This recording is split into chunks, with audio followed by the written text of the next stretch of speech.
स्वर्गीय राष्ट्रीय कीर्तन सम्राट गोविंद स्वामी आफळे यांचं एक फार सुंदर काव्य आहे. त्या काव्याचं मुख्य ओळ अशी आहे की मना हिंदूने हिंदूचा घात केला. आज ही परिस्थिती आपल्याला पाहायला मिळते. कुऱ्हाडीचा दांडा गोतास काळ जो होतोय तेच इथं पाहायला मिळतं आपल्याला. आपला जो इतिहास आहे तो सुद्धा काही चुकीच्या पद्धतीने मांडून हिंदूमध्येच द्वेष म्हणा तेढ निर्माण करण्याचं काम काही समाज करतोय. ते बरोबर आहे का? ते बरोबरही म्हणता येणार नाही, पण आमचा इतिहास चुकीचा मांडला जातोय. यात काही संघटना तर आहेतच आहे, पण यात सरकारही तेवढंच कारणीभूत ठरतं.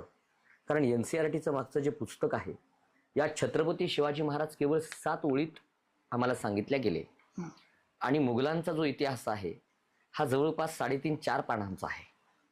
मग नेमका आपण आपल्या येणाऱ्या पिढीला काय सांगणार आहेत? आम्हाला मुघल महत्वाचे आहेत का छत्रपती शिवाजी महाराज महत्वाचे आहेत? शासनाला नेमकं कोण महत्वाचं वाटतं?